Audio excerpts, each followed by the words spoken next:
Hi folks, Donnie D here. I like to shoot. I like to shoot anything. Shotguns, my pistols, my 45, my 410 pistol, 22s 9mm, but I also like to shoot my pellet pistols because they're inexpensive shooting and they're great practice. I find them to be invaluable in helping me become a better shooter. So I decided I'd make myself a target box so I can shoot inside and recapture the BBs. Just want to show it to you right quick. Nothing in the world but a OSB plywood box with a slanted back. This back has got a piece of sheet metal inside here covering it, but I don't believe that's necessary, just to help deflect the BBs when they hit and bang. This right here is just a black terry cloth, about 3 or 4 layers of black terry cloth towel that help to slow them down as they come through. You have to replace that every now and then. I have a little shelf right here on the front so you can set cans, bottles, whatever you want to shoot at, and these little spring clips that allows me to hang paper targets or these little shooting seeds that you've seen that I make myself. But it's really simple to make. You can, out of scrap wood, you could, if you had to buy everything new, you could probably build it for less than $20. Out of scrap wood, you can build it for free, pretty much. Just your time. I keep it sitting on top of my workmate. Also, take it outside and shoot my air rifles with it as well. Works equally well for either one. In fact, you can actually shoot the air rifles inside. I can get about 21-foot distance from the target, so I can practice defensive shooting at the 3, 5, and 7-yard range. I also want to show you one more thing. Pardon my ugly face. I also want to show you one more thing before I let you go here. You have to pardon my mess here. This is my workshop, and as you can see, I got all kinds of crap going on here. I almost can't walk, trying to build a bench here, and bird houses, and airplanes, and boats, and you name it. But I just want to show you an example of some of these shooting seeds. I made a video a while back, and my video was on making these ones here, which use packing tape and regular old Krylon black paint.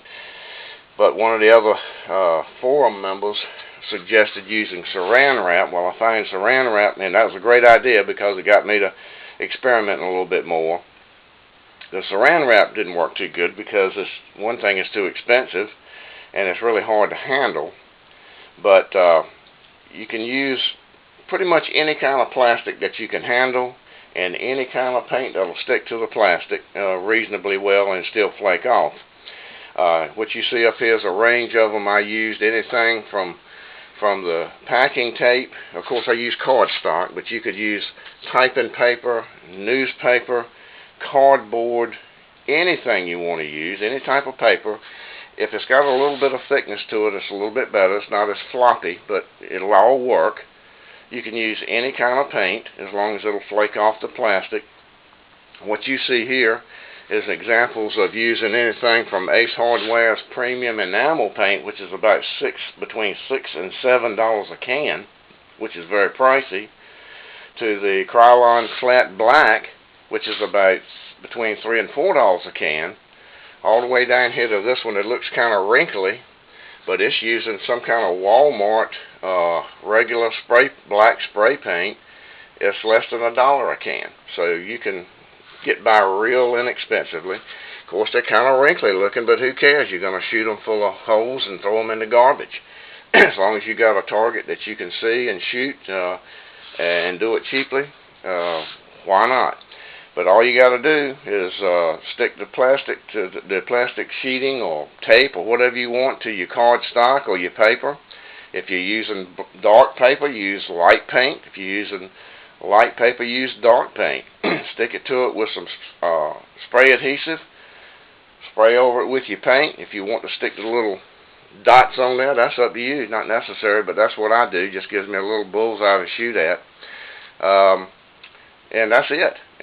By whatever method, I actually take and tack them down to a board, a little flat piece of masonite, and put maybe 16 on the board I'm using now. I'll put 16 of these cards on there at a time, give them a coat of the spray adhesive, stretch the plastic over it, cut them loose with my razor knife, spray paint them, put the dots on them, I'm good to go. It takes just literally minutes to make 50 or so of these guys.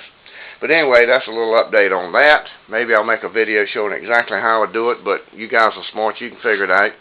But anyway, this is my nasty, jumbled up workshop where I do my pellet shooting and my building and my target making. And oh, by the way, there's my pepper popper. I think I showed you guys that a week or two ago. But over here, some of my steel targets that I shoot at. I'll get to them and show you a video. I didn't make these, but these are a blast to shoot. If you've never shot at steel and bought you any steel targets, you need to get you some, because now you're talking about some fun. But anyway, this is Donnie D, and I will see you later. Bye.